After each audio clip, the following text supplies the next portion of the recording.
The internet is rapidly changing the way we own things, and this creates unprecedented opportunities along the way. If digital currencies brought that change to the way we own money, OriginTrail is bringing the same shift for all things physical and digital. Using the same knowledge graph technology Google used to organize information and blockchain tech powering Bitcoin and other cryptocurrencies, OriginTrail is organizing humanity's most important Web3 assets, making them discoverable, verifiable, and valuable. The tech brings anything you own into the next generation internet. Your NFT, your car, even that rare bottle of whiskey. All these assets waiting to be supercharged so you can benefit from the next generation internet economy.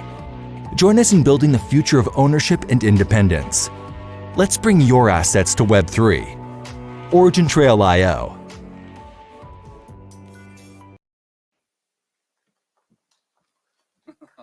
Well, thank you. And good afternoon, and also good morning, and also good evening to all of you who are tuning in from online. Gotta say, it's pretty amazing to be in New York at this beautiful Cornell Tech campus. It's always exciting to see many bright minds come together for an event like the Knowledge Graph conferences this year, and it's our pleasure basically to be here and to talk about a few things that we believe are very important and are going to be a crucial infrastructure, a crucial building blocks of the future of the internet as we know it. There's definitely a few shifts that we've seen happening over the course of the last years, which, depending on where exactly do you kind of put your efforts in your day-to-day life, you might have felt in one way or the other. What will be kind of dabbling into the world cloud of the session that's in front of us will be focusing definitely on the knowledge graph technology, but especially its marriage with blockchain technology and decentralization. Mainly focusing on how can we extract value from the marriage of such two technologies as we put them together. We'll be looking at these networks essentially, networks in terms of knowledge graph networks, but also networks in terms of decentralized networks. How do they work together? And how can we derive more positive effects out of it? Positive impact in sense of driving more value. And here we have a very special guest as well, as we'll be touching in a minute. How to drive the value of the network by leveraging network effects, and also looking at how can we drive value by creating tangible impact globally.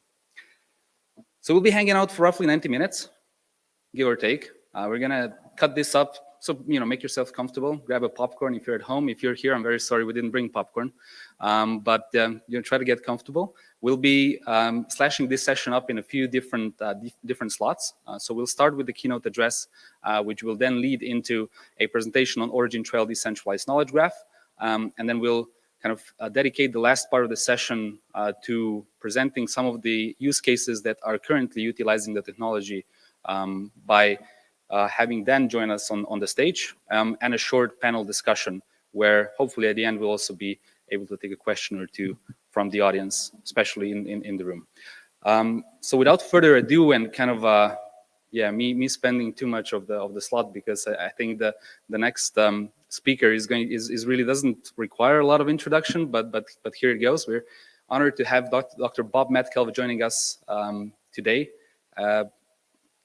Again, it doesn't really require a lot to speak about it, but just a few mentions of the founder of Ethernet, the founder of 3Com, and the formulator of a law that is for us very relevant, and it's something that can showcase the value of the technology that we're all working on here. Of course, we're talking about the Metcalfe's law of network effects, receiver of many awards and accolades, which I don't even want to kind of start going through, because I'm sure I'll either forget, mess up, or do some other thing that I might regret. But one of the things that Dr. Metcalfe also has kindly engaged in is to be TraceLab's advisor, and we've had a chance to learn a lot from him over the course of him holding that position. And I'm excited that we have a chance to learn more about more from him today as well. So again, without further ado, let's welcome Dr. Metcalfe on stage. Thank you.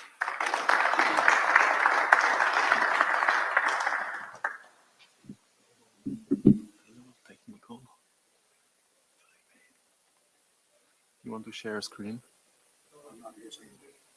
Okay. Okay.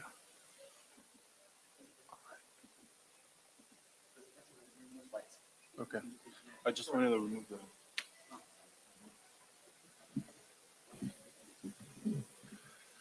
Howdy, y'all. I say y'all because I'm from Austin, and we say y'all a lot there. Although New York City is my hometown, and I've never been to Roosevelt Island before, so it's fun. Anyway, I'd like to use the next 25 minutes to talk about my favorite topic, which is connectivity. So not specifically about knowledge graphs, not specifically about distributed knowledge graphs, but connectivity. I'm going to argue that connectivity is the thing, and you would do well to understand this thing and employ it in your activities, particularly with knowledge graphs. So the internet is 52 years old. It turned 50 in 2019 by coincidence. So it turned 50 in 2019, which you may remember was the year that COVID-19 hit, same year. It is almost as if the internet was built in anticipation of COVID-19 because we needed something and we had it. Zoom, et cetera, actually worked. And we were greatly benefited by having that form of connectivity. So now, with the internet 52 years old, we have 3/4 of the human race are on it, about 5 billion out of the 7 billion-ish people. And that has happened suddenly. 50 years is a really short period of time for 5 billion people to do anything. And that suddenness has been awesome. One of the things that's undeniable are the positive effects of this arrival. Freedom and prosperity. They actually have graphs showing the internet taking off like this and world poverty going like this, particularly desperate poverty. And I claim, and I'm aware of the difference between causality and what's the other one? Correlation. Thank you. I'm aware of them. I just can't say them. But the internet has been, in my view, a very positive thing. And so connectivity, the internet is a prime example, is the thing, a big important thing. And as its own thing, it has its own mathematics, it has its own science, it has its disruptions, it has its it also has its pathologies, and we're very familiar with some of its pathologies. You've forgotten, but the first pathology of the internet was pornography. They almost shut the internet down due to pornography in its early days. And then something even worse happened. Advertising came onto the internet. And it took us a while to realize that all of the revenue to build the internet was going to come from advertising eventually. So then spam became the pathology, theft, ransomware, hate speech, and the current one is fake news. The current, we made the mistake of asking Facebook and Twitter to filter our news, and then they made the mistake of agreeing to do it. And we're busily working our way out of that pathology. And by the way, if you'd like to know the answer to that, just ask later. I have the answer to that. The internet began in October 29th, 1969 as a character mode network. And as a grad student, it was our challenge as grad students building the internet. It was our challenge to get us a 7-bit, not 8-bit, 7-bit ASCII character across the United States and back in under a half second. That was the goal. We achieved that. And so by 1973, there was an internet, had about 100 nodes, most of which were time-sharing machines with attached dumb terminals displaying ASCII characters. And in that year, 73, in the summer of 73, a man named Vint Cerf convened a meeting at Stanford University to advance the protocols of what was then called the ARPANET. And I had the honor of attending those seminars that summer. And a funny thing happened. Vint came to the meeting wanting to have the ARPANET replicated in all the countries of the world. And he estimated there were fewer than 255 countries. I think there were 190 at the time. So all you would need is an 8-bit number to address all the countries in the world. So he wanted to add a network number that was 1 byte. Whereas I, working at Xerox Research, where we were building some early PCs and having Ethernet as a local area network, I came to the meeting wanting to be able to address thousands of networks, one in each building. And here are these two people, one coming from above, one coming from below. I wanted 48 bits. He wanted 8. And we compromised. And so TCP/IP has a 32-bit network number. And that's sort of how connectivity advances, by compromise, I guess. Also that summer, 73, Ethernet was invented. And that was a funny connectivity occurrence, because we thought we had 3 cool technologies, which when combined produced this new form of connectivity, a local area network.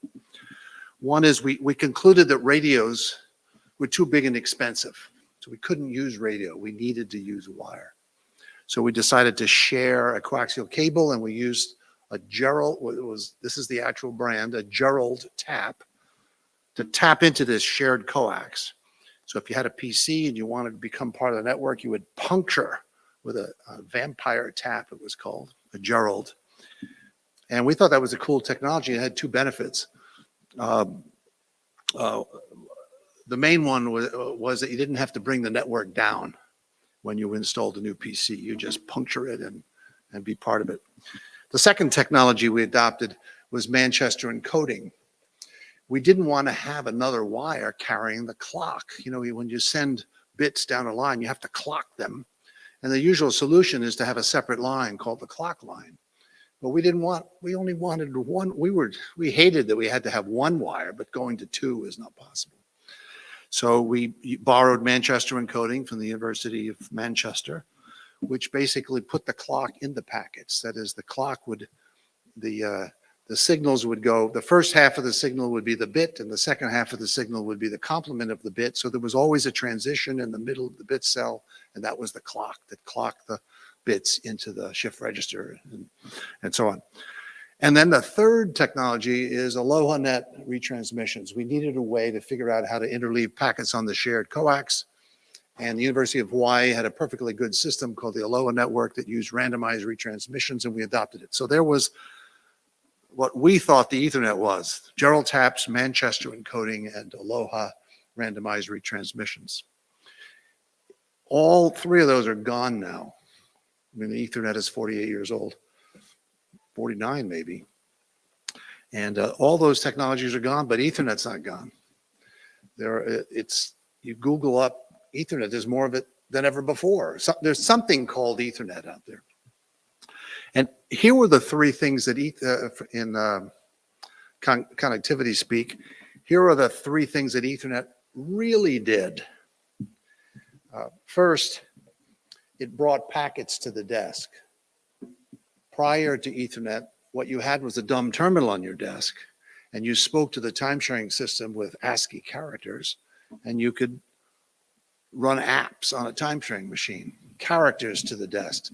With Ethernet, internet packets come all the way to the operating system inside your laptop.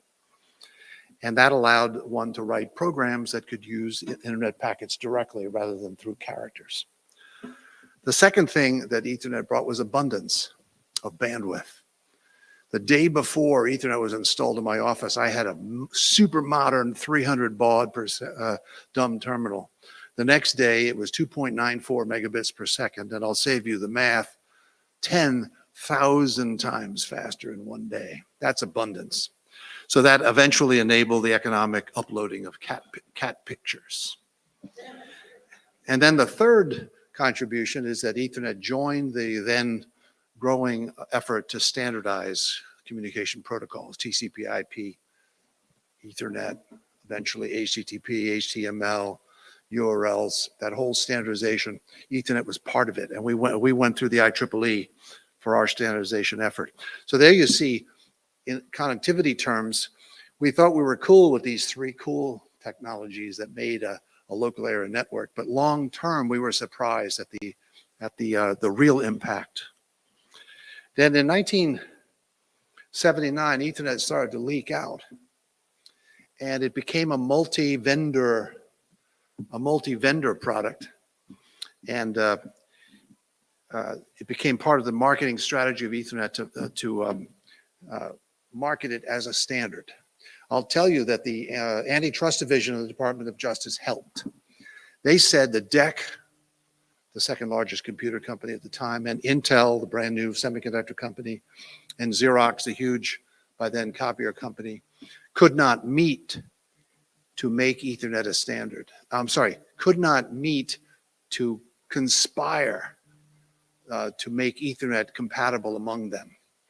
And it turned out they told us we would be allowed to meet if there were no marketing people in the room. We were allowed to meet if the goal was to produce an open standard, which it became.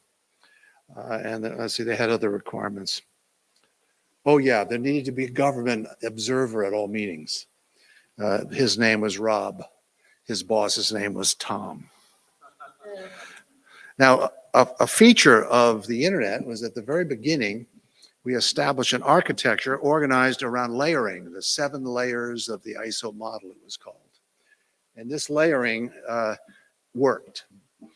It had two positive benefits. One is it allowed the various technologies contributing to connectivity to proceed at their own pace. That is, each layer, Ethernet could get faster without changing everything above it, or some of the things above it could change without changing Ethernet at the bottom. The other benefit was serendipity. By dividing all the functions of the network into 7 layers with an API at each level, those were 7 opportunities for serendipity. And my favorite example of this, of course, is that this layering was solidified in 1973, became installed in 1984, and Tim Berners-Lee invented the World Wide Web and put it on that plumbing in 1989. So this separation of layers really worked as an accelerant of progress. So then we had a series of connectivity apps on the internet. The internet began as a sharing mechanism. In fact, the term was resource sharing. So you could log into somebody else's computer across the country. That killer app lasted a year. And what came next was email, which was then the killer app of the internet for 20 more years. After email, there were personal computer local area networks, web publishing, the convergence of voice, video, and data. There were 3 major industries: voice, telephone, video, television, and data, the computer industry. And those 3 industries converged. The internet converged them.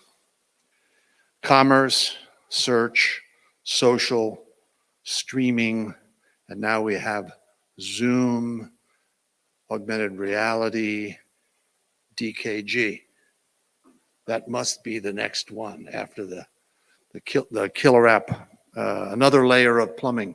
So I noticed in the development of the DKG, distributed knowledge graph, there's now a layer that admits to multi-chain. That is your own, you can have your own flavor. Correct me if I'm wrong about this. You can have your own blockchain, but there's a place to plug, a layer to plug the blockchain into the distributed knowledge graph. This is a very good idea. It echoes the good idea of layers in the internet.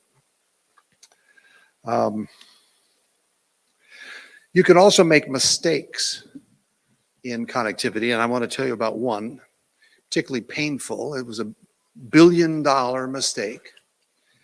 3Com Corporation had my company, had a network operating system.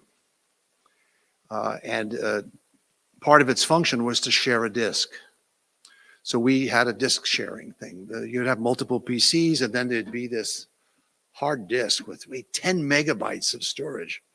And you could share that storage among multiple PCs.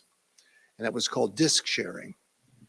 And then along came a company called Novell, and they introduced a thing called file sharing. And here's the difference.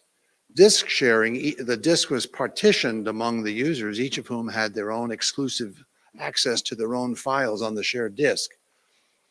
On the shared file system, the users had access to the same files so that they could exchange data and operate a multi-user database. And I deny attending the meeting at 3Com where we decided to stick with disk sharing. And then Novell proceeded to outcompete us for the next 5 years on the basis of file sharing versus disk sharing. That was a connectivity mistake. And I wasn't at the meeting when that decision was made, I'm pretty sure. And then there's been the evolution of internet video. First of all, the internet in its kilobit phase in the 60s, 70s, and 80s couldn't carry video at all. It wasn't imagined it ever would. Couldn't even carry voice. But the internet has been getting faster and faster. So we went from the kilobit internet. The first trunks of the internet ran at 50 kilobits per second. Now they run at gigabits per second. So video was originally not possible, but then we began to FTP it. You could FTP, file transfer a video, and you could play it. But you couldn't play it over the net. You had to transfer it slowly over the net and then play it at speed. And that gave way to streaming, which we're now enjoying, where the network is now fast enough. You don't have to FTP it, you can stream it. And of course, it's going to go to AR, and the network is continuing to get faster. So I expect that evolution of video content of the network will, well, most of the internet traffic is video already.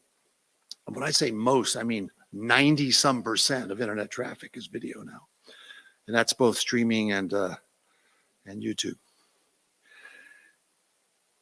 So in the evolution of the network, there emerged a law. This law, which today bears my name, but it didn't always. It was a sales tool at 3Com Corporation, the purpose of which was to sell local area networks. And the first few that we sold, our customers told us were not useful. And I was head of sales and marketing by that time, and I had to explain to our customers why our product was not useful. And the answer I came up with is their networks were too small. And the remedy for this, of course, was to buy more of our products and thereby achieve a critical mass. And so I made a slide which said the cost of the network goes up linear, but the value goes up as the square because that's the number of possible connections you could make. And I call that the value of the network. Our customers, by the way, believed us. They bought more of our products. We went public a year later, and for another 40 years, supplied network. So it was not a lie; it was the truth that networks are valuable. So this formula, Metcalfe's law, the value of a network grows as the square of the number of attached people, devices, whatever. And that law left this big question, which was, what is value? And I took value to be the number of possible connections, but that's not a satisfactory answer. And so I've begun studying value, connectivity's value. What is the value of connectivity? So the one value is collecting data.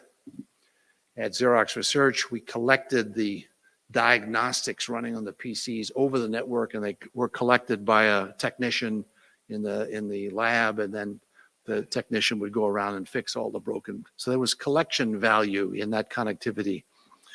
But then there was sharing value. We have these 10 megabyte disks. What are we going to do them? Let's share them among a bunch of users. That's sharing value. And then there's distribution value, Netflix. They distribute content and it's valuable. And then there's collaboration value. Zoom, for example, where we're not just distributing video, but we're interacting with it. And then there's resilience value.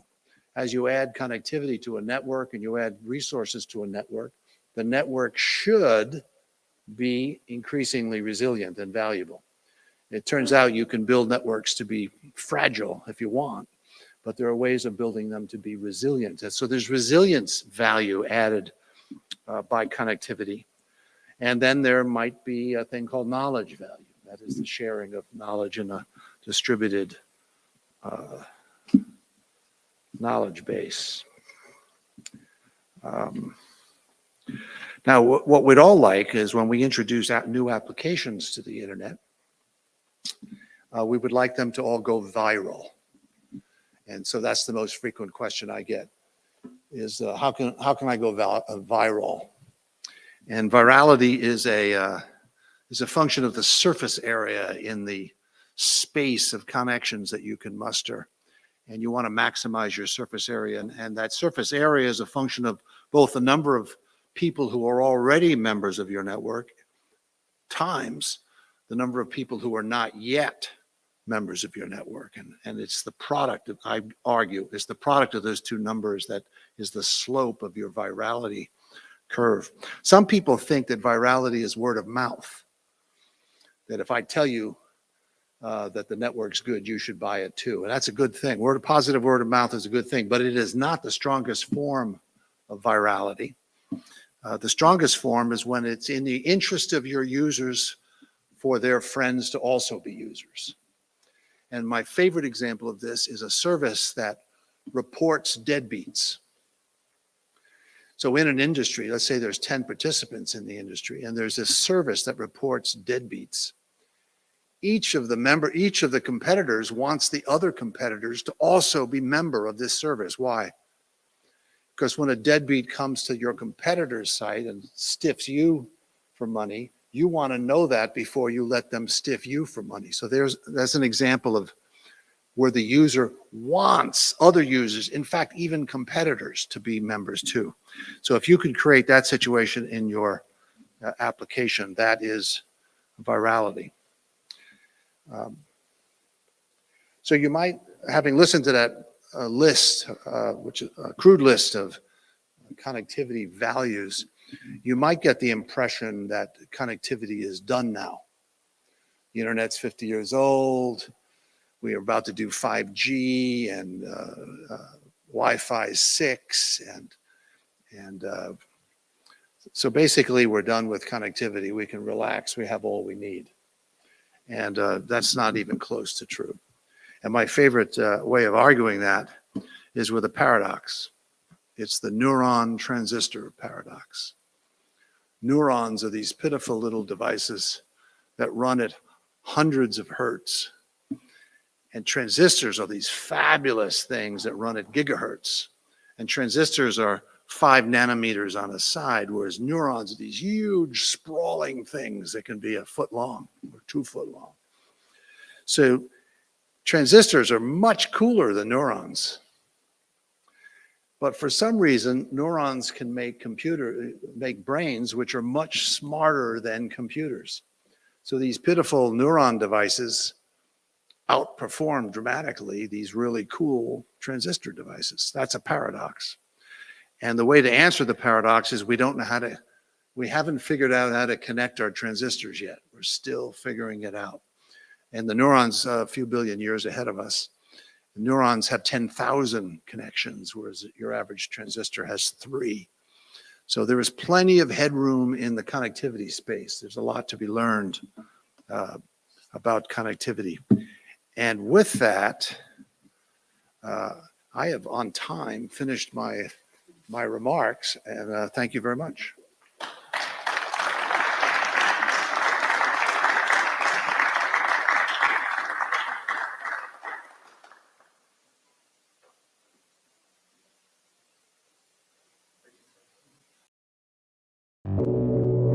The internet is rapidly changing the way we own things, and this creates unprecedented opportunities along the way.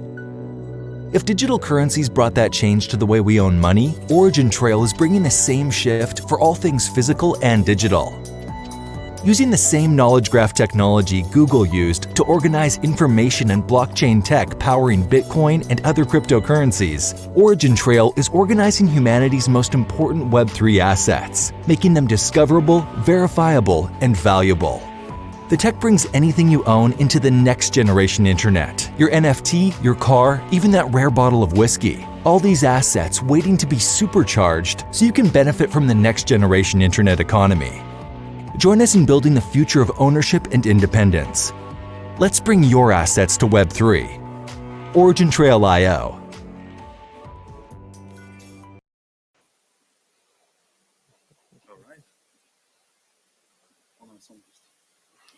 You gotta step on the other side so you can hear me. So Yeah, we're gonna need a second just to figure out the yeah, something changed in the screen sharing so setting. yeah, There we now go. we have screen sharing. Better. Progress. Yeah, so window. All right, and then we just do this. And voila. It works. All good. Think we're set. Thank you. Okay. Yeah, perfect. Thanks again for the great remarks. I'll try to use some of the examples also that you mentioned in those remarks to explain how our thinking as well goes when it comes to network effects as we run through a few minutes of overview of OriginTrail and how do we go about bringing billions of assets and connected assets into Web3, and what does that really entail and mean. We've heard from the internet pioneer of Web 1 of how really what's the on one side was the complexity of creating something that was revolutionary and something that brought so much impact down the line, and how also kind of a long of a period that can take. But on the other side, we also saw or heard about the great potential of network effects when an application comes and is able to leverage the technological components, how like wildfire it can go crazy and be adopted by billions in this case in a reasonably short amount of time. When we look at Web 1 or the different phases of the internet that we've had so far, we kind of the Web 1, Web 2, and Web 3 analogy spoke a lot to us. With the Web 1, we've kind of were able to receive those data packages. We were able to read the websites that were created utilizing this technology and gain some information about either a business or a person or something that was published about it very seamlessly. As we moved to Web 2, we kind of were enabled to do many more things. So things like social really popped up. So it wasn't only about reading something that was published, but it was also about every internet participant being actually a creative and involved within that process of creating some new content, fresh content that was published to the internet, and was enabling that second function of not only reading and writing, but also adding the capability to write or to be involved in that process. And so what kind of remains after that? If we had that read and write change seen over the course of the different phases of the internet in different companies or different applications leveraging those things, with the Web3, we're adding yet another capability which before wasn't available, and this is ownership. It is creating a different way of how we're owning different things, and we're talking about things we really go broad here. So it doesn't have to be limited to a particular digital asset. It doesn't have to be limited to a particular physical asset. It's a very inclusive category that is being disrupted or is being elevated by the use of the Web3 technologies, especially those Web2 technologies that we're kind of most excited about, which is the marriage between the knowledge graphs and blockchain decentralized technologies. So when we're thinking about Web3, it's really about how do we move from just reading and writing to really leveraging ownership of different assets as a component of the internet in the future. And this is kind of like a process that obviously started with the development of blockchain technology and the introduction of digital currencies and some of the other cool stuff that we've seen happening within Web3 over the course of the last years. But the assets that would kind of qualify as Web3 owned assets are still a tiny bit of what really is there to be unveiled yet. And it's something that hasn't been really tapped into because of the different, again, capabilities that are yet to be enabled by technologies like OriginTrail. Currently, if you are, maybe by show of hands, how many of you are familiar with knowledge graphs? Maybe let's start with this one. Boom, good. And then how many of you have executed the blockchain transaction before? All right, not so bad either. And so well, for those of you that have, maybe you have had that experience already, where you have kind of, you're dealing with certain characteristics or certain laws within the physical world or within the world of, let's even call Web2, and certain parameters apply. And then kind of you got to shut that down. And as you move towards the Web3, you're entering a different type of realm where different types of things kind of got to be leveraged and used. And currently, the tools that are Web3 focused are pretty limited to the assets that are currently available in the Web3. What OriginTrail really works towards is creating a much more unified vision of the world as we go in the future. It's unlocking a much greater chance of multiple assets to get introduced into the future of or the next generation of internet by having anything from a physical asset that can have representation as a Web3 asset and can be exposed to the Web3 tools, but also have digital assets within that same way managed and exposed to those same concepts. And basically, if we kind of put it down in a few words, what OriginTrail is focusing on is working on organizing the humanity's most important assets by giving them 3 key characteristics. So by giving them discoverability, so making them capable to be found, by giving them verifiability, so all the assertions and all the claims and everything that has been published about a particular asset can be verified, and that it allows you to create and build value of a particular asset. So we're not looking just as assets as they're created and kind of then they remain in a particular shape or form forever, but rather, how can I take a physical asset that I own, a car, a house, whatever is within my possessions, and how can I evolve that by creating certain assertions, experiences, additions, and connect that to certain to an asset graph, basically, that will make that asset become more valuable. And a very similar thing also with a digital asset. So we have a few cases here, and I'll try to pick and choose which I go into, because there's also, we have a speaker, Dan, coming in afterwards, who's going to go into some of those more deeply. But maybe starting on from the top right is something that, top right, yes. So this one, it's a case of US importers, so the retailers, the largest retailers, and again, then we'll go in more details. Why I want to mention this though is because it really ties into something that Dr. Metcalfe was mentioning before as well, because in this case, we have the different competitors, so retailers actually within this use case working together to exchange audit report data, also security audit reports on over 22,000 factories overseas, utilizing the technology because they're looking at those security audit reports, at assets, and each of the different participants within that system can have a very neat way of managing different access rights for different parts of those assets. And it's really something that impacts a very large section of the importers within the US economy.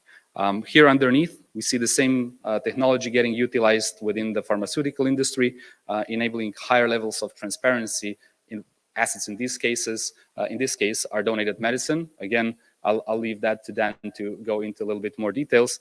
And the example that we see here on the left-hand side, the powering real-world asset, is actually something that together with Branimir we'll be looking at a little bit more as well. But it's a very near and dear to my heart since it has to do with a whiskey distillation process. So that's exciting. Of course, we're not only limited to the real-world assets. The same concepts, the same things apply also to the digital assets. So if you're looking at another kind of like a wildfire spread concept over the course of the last few years around metaverse, the same thing. So you have assets right there, which might be very set in stone for a particular amount of time and not be able to get evolved over time. With the decentralized knowledge graph and OriginTrail approach, we give them that property for you to be able to grow the value of the asset and have the assertions associated with it also readily available to be used. Talking about different layers, just a very kind of brief overview of how the OriginTrail technology is divided between the 2 key layers. So we have I'll start with the layer 2, which is a decentralized knowledge graph. It actually is a decentralized network, but it's not a blockchain. So it's rather a decentralized knowledge graph that is currently upheld by over, I believe, 2,500 nodes that are running globally. And as Bob also, or Dr. Metcalfe, sorry about that, mentioned before as well, there's a layer 1 as well, which enables it's designed as a multi-chain consensus layer, meaning that it's not OriginTrail as a decentralized knowledge graph. It's not associated only with one blockchain that would kind of determine that technological or like a lock-in, technological lock-in by having a particular network. It's rather designed that you can have multiple different consensus options when you're looking at a DKG. So it can either be, of course, it needs to be supported by the network. Currently, we are at Ethereum, Polygon, and Polkadot just getting introduced now as well, and Gnosis. So again, not to go into too many details, it creates that resilience that you'd want to have from the layer of the consensus, and similarly also on the layer of the decentralized knowledge graph. Driving network effects is something that's very important for us, and I was again very keen on hearing that how different ways of driving network effects can be put into practice, because it's something that we try to look at all times as well.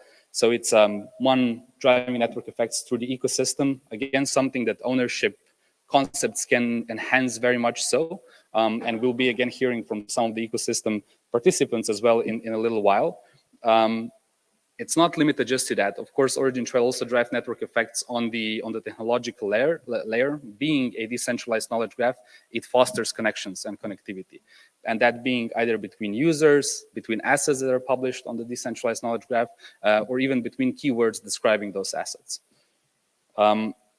Adding to that, we've touched on the different layers and the capabilities there. A network interoperability is another important generator of the network effects that we've seen, especially given the strong capabilities of both the knowledge graph layer, especially driving the semantic interoperability, and the blockchain layer.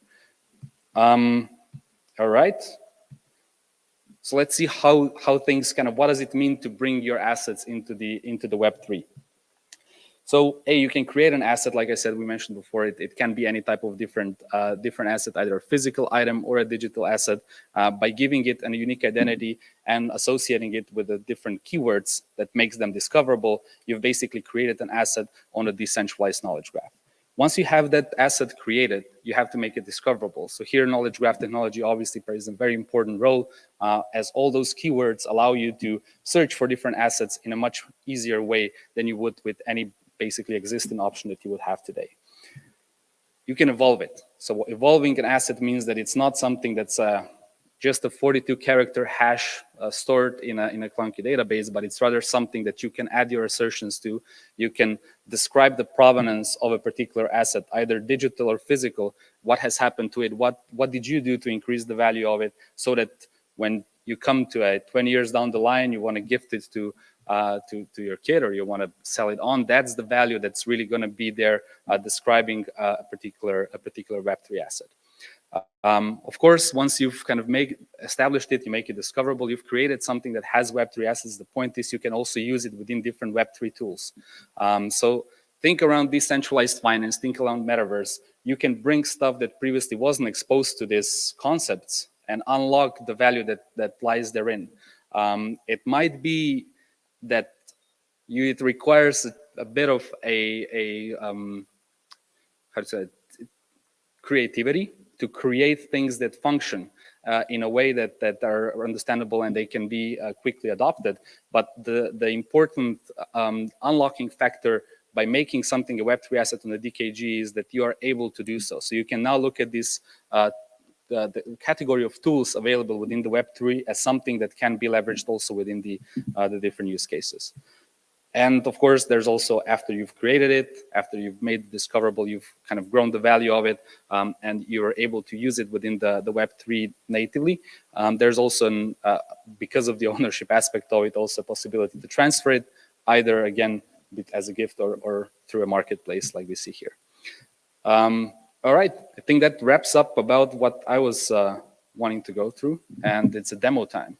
So I'll invite Branimir to come over, and we'll showcase what we were just kind of going through in the last slide of how you really work with a Web3 asset on a couple of use cases here that will make things a little bit more tangible.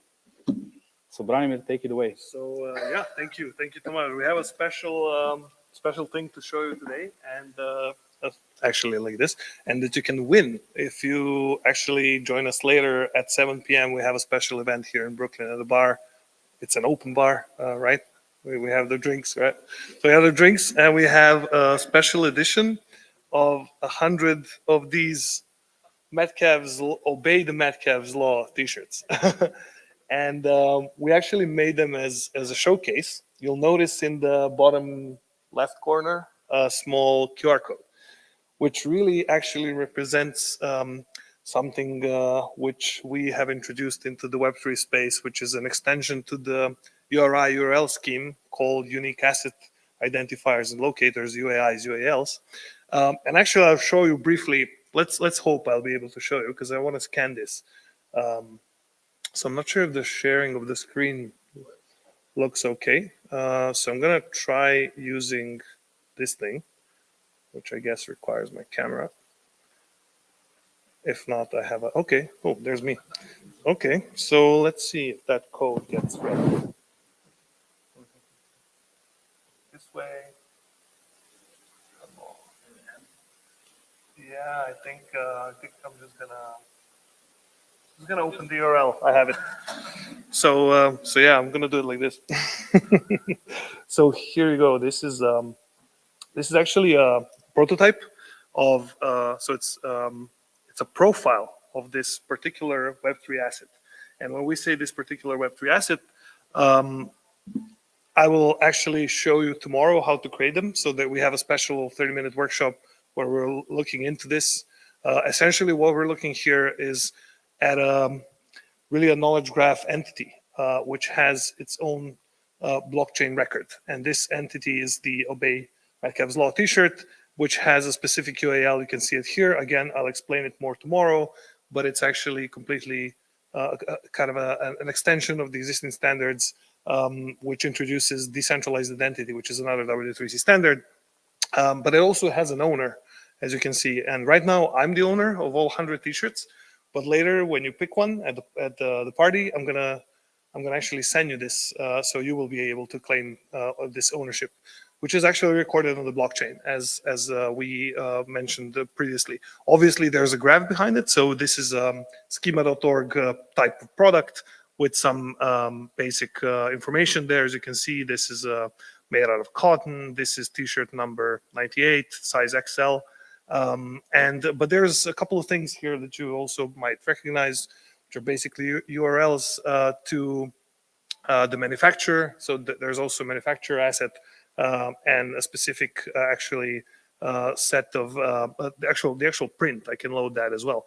This is actually being loaded from the DKG. So this is not hosted on any particular server. This is on, as Tomasz mentioned, well, currently on the testnet, which runs around 300 or so nodes around the world globally. Anybody can run it. It's completely open source. When you plug into the network, you basically start hosting part of the network. And in that sense that Professor Bob Metcalfe has introduced, you make the network more resilient. Therefore, you also own part of the network, and you get part of the rewards of the network. What does the network reward you for? Well, for hosting, for providing these data, for enabling queries to happen, and for enabling creation of these assets. So in a way, you contribute, and the people who use the network actually, when they pay a fee, they don't pay a fee for usage to a certain company, they pay it to the people who are hosting the network. So it's completely decentralized. And as I said, it's a combination of blockchain and knowledge graph records. So there's a graph completely what you're used to, I suppose, to you guys being used to RDF, all of this, or the cool Sparkle stuff. You've probably seen this in JSON LD Playground before, so you know this. And obviously you can see the JSON LD in the background. But again, this is just a prototype interface that we're going to be evolving.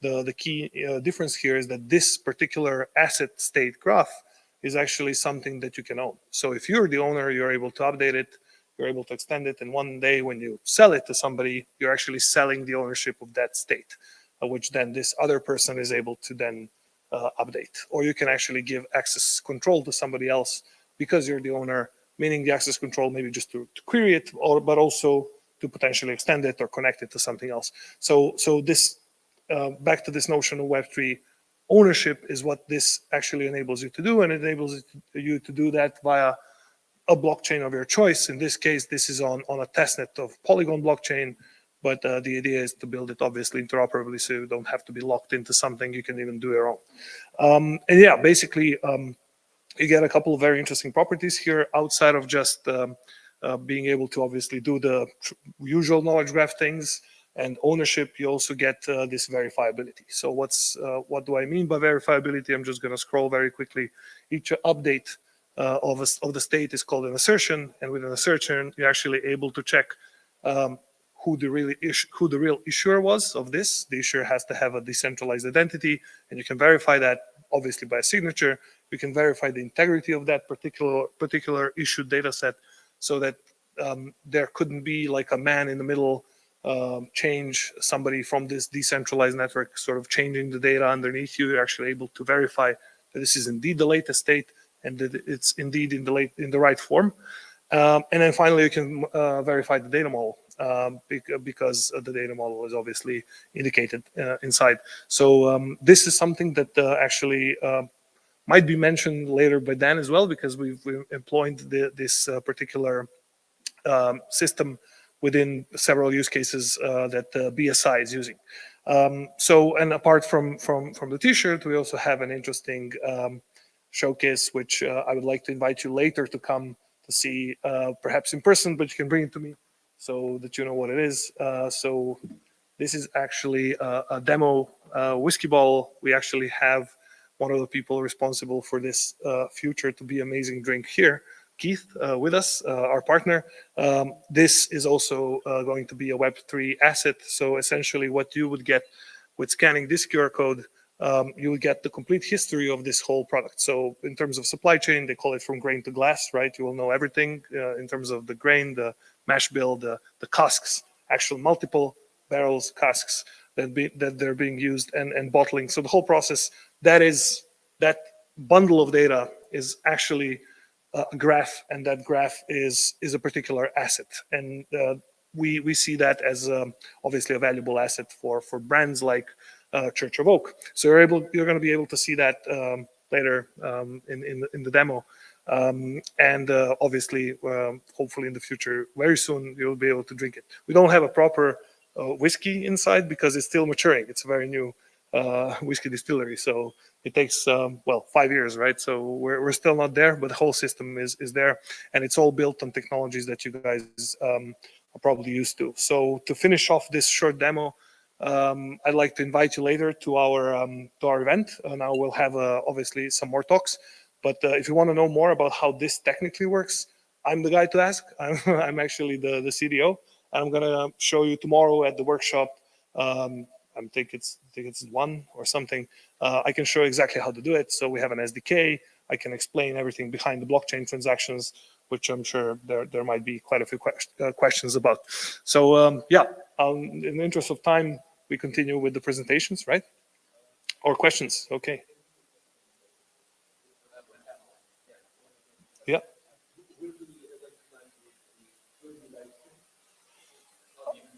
No. Yeah, so, okay, cool, thanks. Thank you very much. I'll leave this here. And yeah, come pick your t-shirts up.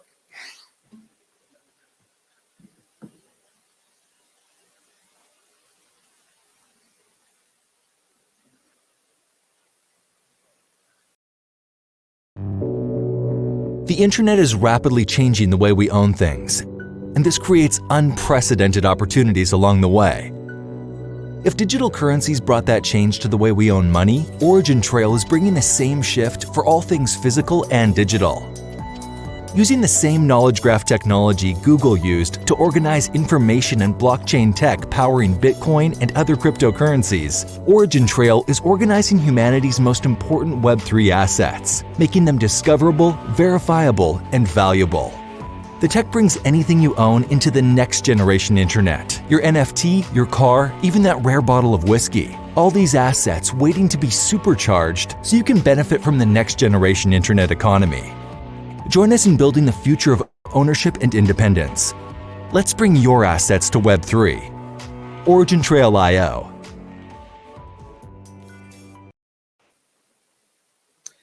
All right, welcome back. And here I am again. So I have a chance and the opportunity to introduce yet another amazing speaker that we have with us here today, and the opportunity to hear from him directly. It's going to be Mr. Dan Purtell. He's a group innovation director at an organization called British Standards Institution that Branimir and Dan basically had a very cool bump in Shanghai a fair few years ago, and since then we've been had the fortune of working with different parts of BSI on different use cases that are leveraging OriginTrail technology and are in production today. So I'd invite Dan to join me on the stage and share a little bit about a few of those with you as well, and then we'll head on to the panel. Thank you, Dan. Thomas, appreciate it. Hello, everyone. Again, Dan Purtell with British Standards Institution, and we are obviously a British corporation. We're a royal charter company and not for profit. All of our excess proceeds are reinvested back into the company and creating standards, creating solutions for the betterment of mankind. And Bob, I was doing some looking. Each year we write standards, about 2,500 standards, and we've been doing that since 1903. And when you were speaking there, I was looking, and it's a British standard in conjunction with IEEE, and it's standard 8804 on the Ethernet. So, and you're a contributor in that. So that's what we do, is we take knowledge from subject matter experts, and we create standards. We also conduct audits around those standards, and those audits, we do about 300,000 audits in 170 countries each year around the world, around quality management system, environmental health and safety, security, cyber, very topical things. But at the center of what we do is trust. And if somebody has a quality management system, ISO 9000 certification from BSI, could be a license to do business, but it's how we extend trust. And with our 82,000 clients, it's primarily been between business to business to do that. And we're working to extend trust, the network effect of trust, if you will, and really Metcalfe's law of that. So blockchain provides a perfect example or perfect technology to do that, along with the decentralized knowledge graph. And we'll show you where we're using both layers. We'll also talk through a couple examples of how we're thinking of Web3, because that layer, I think, is really the next to be added. So I'm going to go through a couple quick use cases. But what we do from an innovation perspective is we try to understand what our top client challenges are. In this largely digital age, we've had obviously an opportunity to really massively accelerate our innovation roadmap. COVID presented us some great challenges. Again, 300,000 days a year on the road. We have one of our subject matter experts going on a planer train, going to a client site, conducting a 1-2 multiple day audit. A couple months later, they get the report. They could have their certification with that, or maybe some minor corrections that they have to make. But what we've been hearing is, this audit methodology is old and tired, and it's like some digital components. And with COVID, a perfect opportunity for us to do that.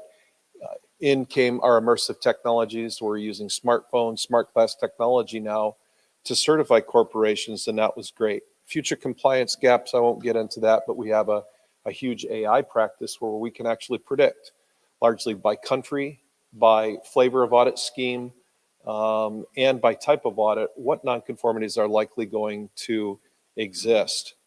But there's a couple here that I want to talk about of our top 5 client challenges that I think tie directly in to how we're using the OriginTrail DKG, as well as blockchaining the results of that. So counterfeit and product authenticity is a huge challenge with COVID, the amount of counterfeit N95 masks that were in circulation, or just medical equipment itself. A growing deficit of consumer trust. One of the top stories that we hear from our clients is there's greater skepticism by the consumer today than there's ever been. And social media can really blast that. And how do we extend trust? And then lastly, product origin and traceability. Who can tell that story of the provenance of a product, as well as the chain of custody with it, knowing that it come from an ethical corporation, with the right sustainability claims, and how can we tell the story with that? And so we'll talk about 3 of these and how we're actually addressing that. So I've got a few use cases that I'm going to go through very quickly, and then hand it back over to Thomas for some open dialogue. We started very simply when we first reached out to OriginTrail, and it was a great bump in. Just to add a little humor to it, both Brandon Meir and I were in Shanghai, and we were checking out a insect-based protein manufacturing area, which it kind of tastes like a Dorito chip for about the first 3 seconds, and then after that, it didn't. So, but that's how we met. They said, "Hey, we got a blockchain guy here," and that was great because we were meeting with a number of blockchain companies, some very, very large companies, and that was totally worth the trip and the start of a good partnership and a great collaboration. Each year, we train about 250,000 students to different standards and certification of it. So maybe a lead quality auditor from an ISO 9000 perspective. And the way that people would actually call us to see if a person has got the credentials that we have issued would call us. There was no web form of confirmation of that. So we created our blockchain certs to where now we certify and all of our students, they get a blockchain hash with that, which we convert into a QR code, which they then can post on LinkedIn, and a potential employer of that person can go to the web and actually see if that's actually a valid claim. Another one, we talked a little bit about standards, but in the UK, you have to show and demonstrate that you're the license holder of a standard, that copyrighted version. And so we've blockchained that and again, converted it into a QR code to where the UK government could issue a project associated with that copyrighted version of that standard. I would call it very niche, very one-off, something that didn't really scale a whole lot. But what it did is it proved the technology, it proved that we could commercialize it, which we are, and we're thinking of how we could commercialize Web3 further, but some very good, I would call it entry-level use cases. SCAN, we've heard that mentioned a couple times. SCAN is an association of 60 of the largest retailers in the United States, and some global companies in there as well. It's the who's who of retail. They import about $1.5 trillion each year. And there is a post 9/11 program called the Customs Trade Partnership Against Terrorism. Corporations that are importing into the United States have to show that the security of the factory that you're sourcing from has met certain criteria, and therefore you can get expedited imports of your containers into the United States. It's a global program around the rest of the world. It's called Authorized Economic Operator, because there's very limited resources for government to actually inspect containers, to offload. Maybe 1% to 2% is it. So they use this as kind of a network effect, but they call it a force multiplier, knowing that SCAN, in partnership with BSI, has secured the supply chain.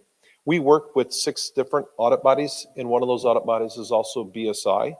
And what we do is we take 10 different data components of that very robust audit, and we share that with different people permissioned within the blockchain and within the DKG. And what this does is it enables us then to use the DKG to extend it to other use cases, such as forced labor. Or if we want to share this with the government, which we're in the process of doing right now, we can select the criteria that we want to share, name of the factory, date of the audit, major risk components that we identified, number of employees, how much they're importing on an annual basis. And this goes into something called the National Targeting Center, and they use some algorithms, and they say, that's a SCAN trusted factory, therefore we're going to inspect it on complete unknowns in the supply chain. So we are that force multiplier, that trust extender there. We take the blockchain hash, and it's quite long and doesn't add a lot of value. We convert it to a QR code, and therefore it's something very readable, and companies can go ahead on the fly and identify if this is a trusted factory or not. And then we could share it with different permission data viewers within there. Again, Homeland Security, other governments that are mutually recognized with the United States, we use this for, and it's a great repository of trust.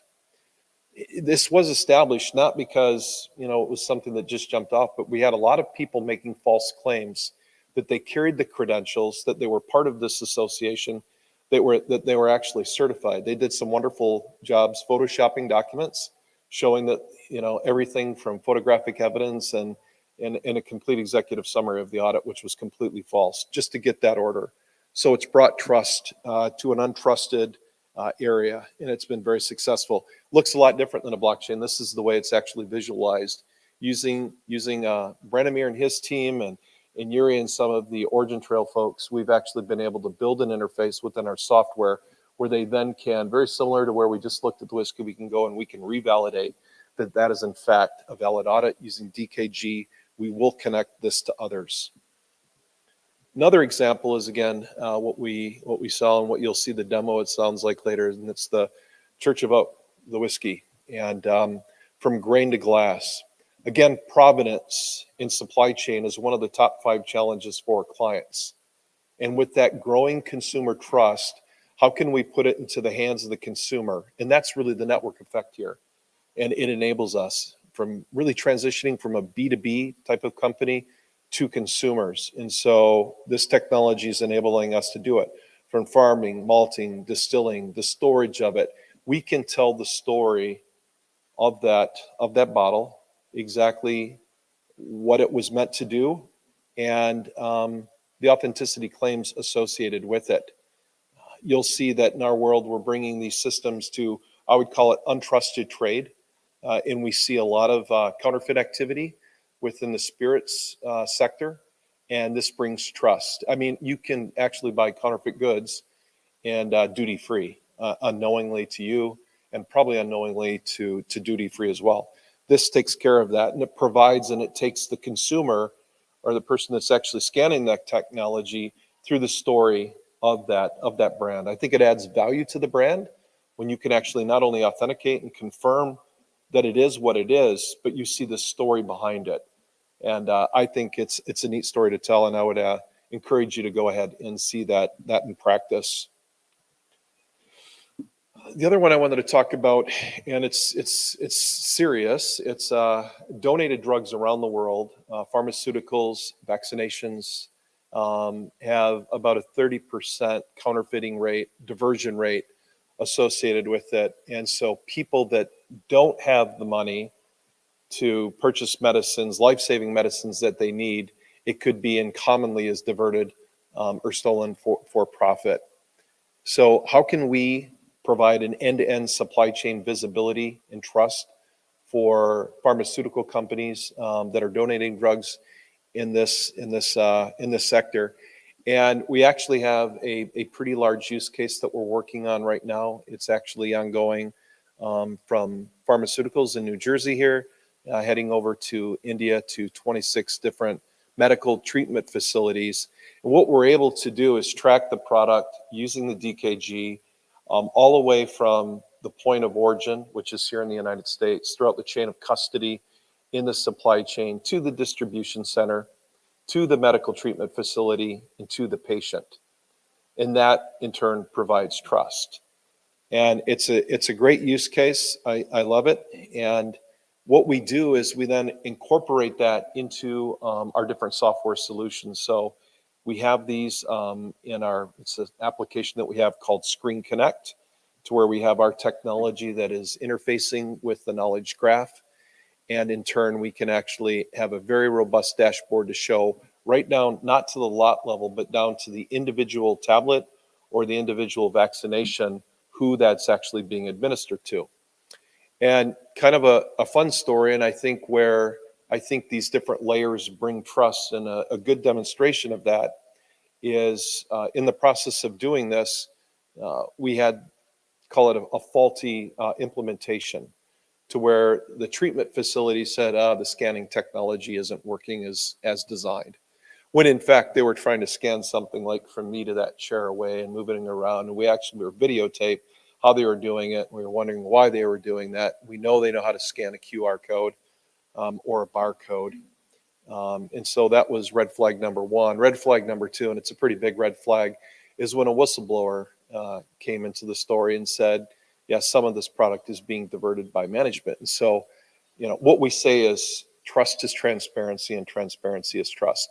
the transparency that this solution brought to this specific NGO uncovered wrongdoing, which they always suspected, and now we're rolling this out, globally to their other distribution centers, and I believe 30 other countries right now. So it's a great example, I think, where we can extend trust. We're doing it all the way down to the patient level, and really we're using and looking at this technology across the multiple different sectors that we're working in, and how we can implement this, and really, I guess, noodling on what we can do from a Web 3.0 perspective, because I think there's going to be a lot of opportunity in there for us, for everybody. We've got 110,000 standards. How do we turn those into assets and then use Web 3 to add value to consumers as well as to our own business? So that's it. I wanted to turn it back over now to Thomas. So I think we've got some time for some Q&A that I know people wanted to get at.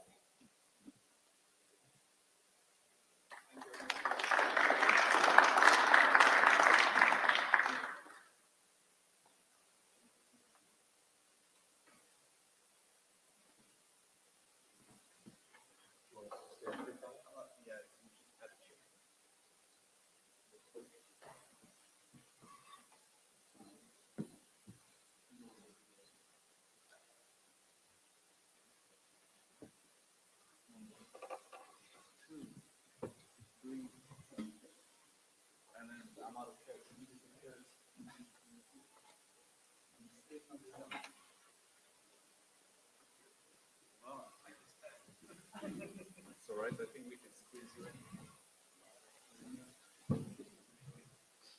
We need a mic, right? We got mics over there.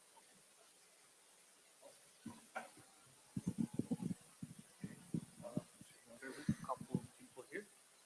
3. Okay. Hello, testing. Maybe turn it off. So maybe yes. Yeah, I think we don't need more.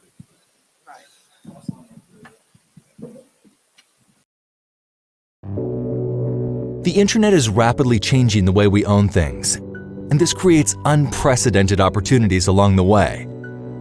If digital currencies brought that change to the way we own money, OriginTrail is bringing the same shift for all things physical and digital. Using the same knowledge graph technology Google used to organize information and blockchain tech powering Bitcoin and other cryptocurrencies, OriginTrail is organizing humanity's most important Web3 assets, making them discoverable, verifiable, and valuable. The tech brings anything you own into the next generation internet. Your NFT, your car, even that rare bottle of whiskey. All these assets waiting to be supercharged so you can benefit from the next generation internet economy. Join us in building the future of ownership and independence. Let's bring your assets to Web3. OriginTrail.io. It's a very good question. We can go very broad with it. I'll just try to explain very quickly in technical terms. So we don't assume there will ever be an algorithm for truth that you put some input in and it tells you it's true or false, right? So in that sense, how we approach this as really something we call verifiable claims. Actually, there's a standard, verifiable claims or credentials, or W3C, where basically whatever gets said or published is signed and therefore associated with some issuer. And therefore, it's not part of the protocol per se to determine if something is true or not. It's up to whoever is viewing that piece of information, and then to use obviously additional technology like knowledge graphs and reasoning and additional things that might be useful in that particular case to understand if that's true or not. But one of the things you can do, and which is what you get from the protocol side, is actually 2 primitives. One is you know who the issuer is because it's been signed, and therefore you can, let's say, verify that it's really the distillery or BSI. For example, you could see that this particular product has been certified by BSI because BSI has issued a credential and they're connected in the graph. And then the second primitive is you can verify that indeed this is what BSI said. So not only that it's what BSI said, but also that it hasn't been changed somewhere along the way. So these 2 primitives allow you to verify a certain claim. However, if that claim is true, that is also, that's not part of, there's no algorithm for that. I hope that answers at least part of your question. Sort of. I mean, I guess the thing I guess that's always bothered me about NFTs specifically is that so you own a number, maybe, I think, but you don't necessarily own the original asset when you claim the NFT. Yeah. And so the idea that we've got this, maybe we have this knowledge graph that you're saying is about ownership. You know, it's very, very cool that it's about asset tracking, and that's actually really, really important. But it seems to me that in some ways you're conflating ownership of assets and denoting ownership of those assets with, like I said, asset tracking, which is a very different problem in my mind from like saying you actually own this thing. It's in a way it's connected, right? Because if an asset exists in a Web3 world, it's owned by something. So that's it's a primitive. So it's a part of an asset is that it has an ownership aspect to it. And from that sense, whether something is truthful or not, like Branimir kind of went towards that direction, it lies on how do you verify that, right? So what are you verifying? And the way that what system allows you to do is to have multiple verifiable claims or assertions being issued about a particular asset that can corroborate your story. So it's like a growing prisoner dilemma thing where you'd have a setup basically that will create a situation within which claims can be believed to be true because you are trusting each of those claims that are, through the magic of connectivity, pulled together and presented to you from it. But the ownership of an asset is a key component of an asset itself, because that's kind of like what defines it. And you as an owner are also the one that is able to grow an asset graph about that particular asset for, with your assertions, your experiences, your particular proof of provenance of what you were doing with the asset as an owner. So it puts you in the driving seat in that sense. But then the viewer takes it as it is, so and analyzes whether that's something that they feel to be credible enough. I hope that's enough. Like we have a hand over there standing for quite some time. I'm not sure. Yeah, I'm gonna follow. I'd like Yeah. to follow up on Sure, that. So, like this whiskey thing. So, Jamie buys it. Yes. It's certified. Yes. Jamie owns it, but I want to modify the asset graph because I've got information that Jamie didn't know about. That's just water, and I've got a whole lot of evidence for that. But she owns the asset, so she modifies the asset graph. So, like, how's the asset graph get updated? Yeah, so this particular entity in the graph is owned by her in this case, and she has the ability to give control to somebody like you. But if not, that doesn't prevent you to publish your own assertion or actually another claim on the graph, which is another entity that you connect with the original entity. So you're able to do a query to discover that, basically, or kind of a search query to see what are connected entities or claims to this particular one. And in a way, she's not able to stop that, let's say. Does that answer your question? I guess. So now I'm going to publish the asset graph. Maybe she doesn't believe me. So she's not going to accept it in her asset graph. But I got this And that's okay. background. Yeah, you can publish your own. I publish my own, yeah. but somehow I connect to her. Yeah, because you point to her as in link data terms. You point to Okay. that particular ID of the entity. Okay, and then she inspects my evidence, and then she says, "Oh my God, I just bought water," and then she takes it in. Yeah, yeah. Okay. And I suggest you hop on to the session tomorrow. I'll go into deeply into this stuff. Like, Okay, Oshani will probably follow up in more detail. okay.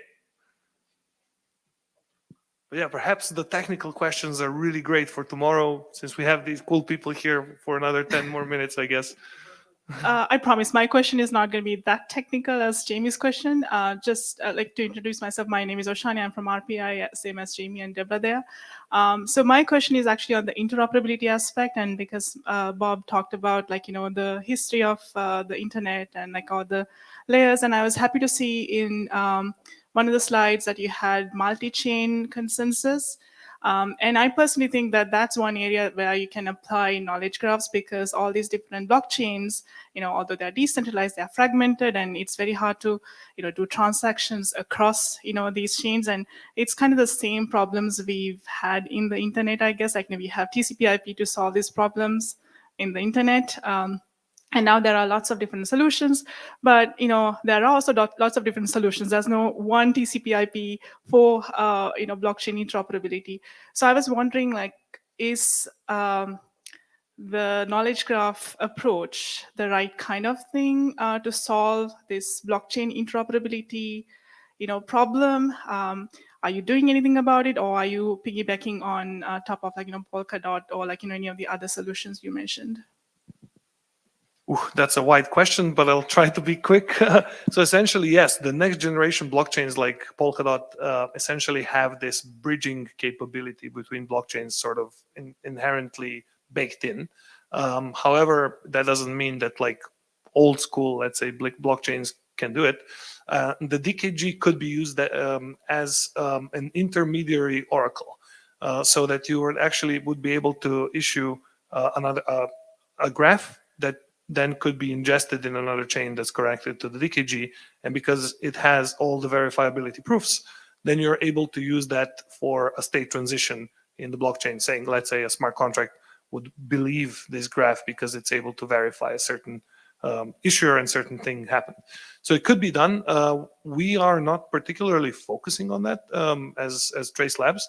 However, we're collaborating with quite a few blockchain teams and actually teams that work with Oracle. So it's an avenue to explore for sure. Just a quick follow-up. So in the world of internet, we have IETF. In the web, we have the W3C. I know on blockchain, there are, standards organizations, but they're not as big as, IETF or the W3C. So is there anything that, I guess, the wise people in this room can, do, or a band together to, form something? Yeah, we're big fans of W3C. And GS1 also, we're members of GS1. We're participating in standardizing EPCS. Concretely, that's the standard for tracking physical objects in supply chains. And yeah, there's quite a bit of stuff happening in W3C, like decentralized identifiers, verifiable credentials, things like that are only the beginning. But I think W3C is going to stay the best body for, even though a lot of people are trying to sort of take the space now and create their own organizations that are standardizing, and things are happening. But one of the key things that brought us, and that, we learned about knowledge graphs because we tried to do things the other way and it didn't really work so well. And so we ended up emulating graphs in relational databases. We kind of always were striving towards these standards. And by what we actually managed to deploy with organizations such as BSI, Church of Oak, it seems that we're getting, actually I have to say, the most adoption in the real world use cases out of this whole Web3 industry, because we approach things from the standardized perspective. And standardized meaning they're standardized for a while. And that's something the W3C gives us, rather than maybe a new organization that is, maybe relevant in the Web3 space, like ERC20 standard is great for tokens, but that was like a very narrow use case, and it doesn't like really pertain to the real world that much as we are used to it. So yeah, hope that answers it a bit. Have any other questions, perhaps? Oh, there was one waiting for since the beginning, right? And I'm just going to transfer this microphone to the person who I know the question is for. Well, I have a question for Dr. Metcalfe, and if I have time, I'll follow up with a question for the other panelists too. I'm Richard Wallace. I work for Franz Incorporated. One of the things people say about that's a problem on the internet is anonymity. And I wondered if in the earliest days of the internet, whether there were any deliberations about assigning identity to packets or putting a return address or something like that that would help, de-anonymize information that people are sending on the internet.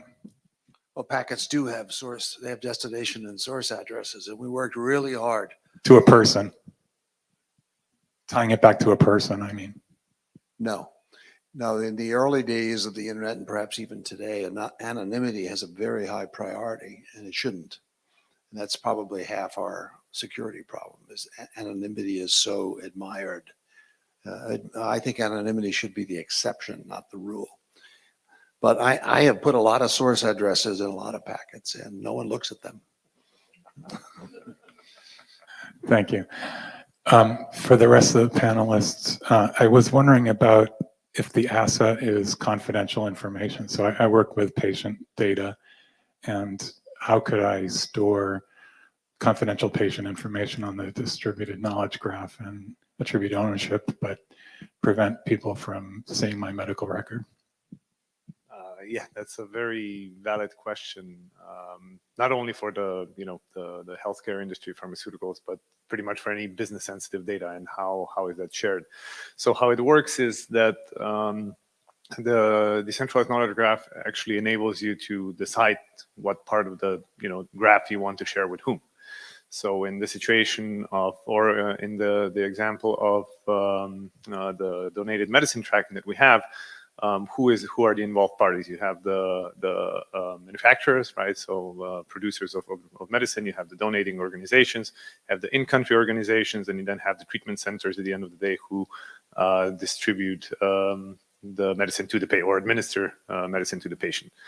And all of these. For all of these participants, right, you can define who is allowed to see what. For us, the priority in this case, as Dan has shown, was for the donating organization to be able to have an aggregate view of what's happening on the ground, where are the medicine ending up, so they are able to see everything because they're also the initiator of this whole thing. But you can really granularly define which part of the graph. Who is able to see which part of the graph, and how that, even for private data, how that data ends up being indexed, even if it's not publicly available. And most of it is not publicly available, but it is indexed so that it can be discoverable. Hope that answers the question. Yeah, if I could add to it, we talked about this last night. This is actually something that we're working on right now. There's BSI is the largest medical device certification body in the world. So anything you put in your body requires a certification from us or one of our other partner companies out there that do that. But that's exactly what some very big medical device manufacturers, Intel, some big IoT firms were talking about, is how could we do exactly what you're talking about. And so we're exploring this right now. It wouldn't be everybody has access to everything, and that Scan's a good example of that. So within Scan, there's 30 pages of information, and we only provide 10 data components with Homeland Security at this point, and that's enough to enable trust on that level. So it's really up to the design. It's permission secured, and so I think there's other uses like you're discussing there.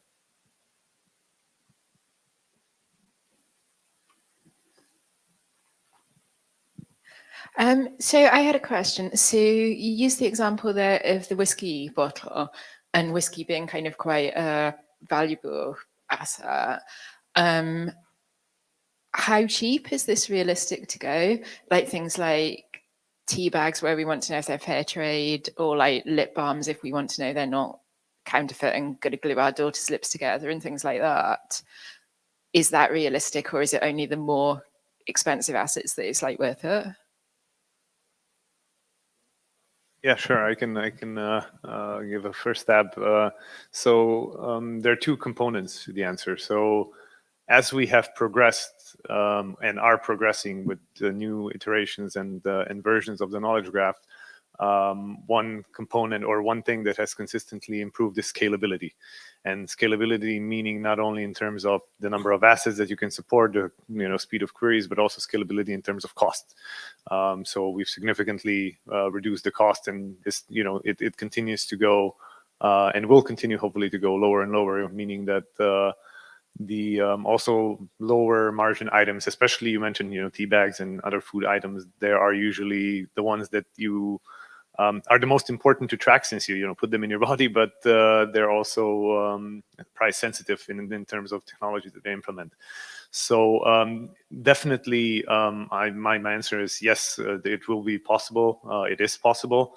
It also depends on how you set certain things up. In pharmaceuticals or whiskey example, right? You might have bottles that have unique identifiers, so you're tracking each individual bottles. That's not usually the case with food, right? You have batches of products that you track, so you don't have to look at each individual component, but you look at them at a batch level. So from that angle, that also helps with enabling this type of traceability. I don't know if anyone wants to add anything else. I just wanted to say yes.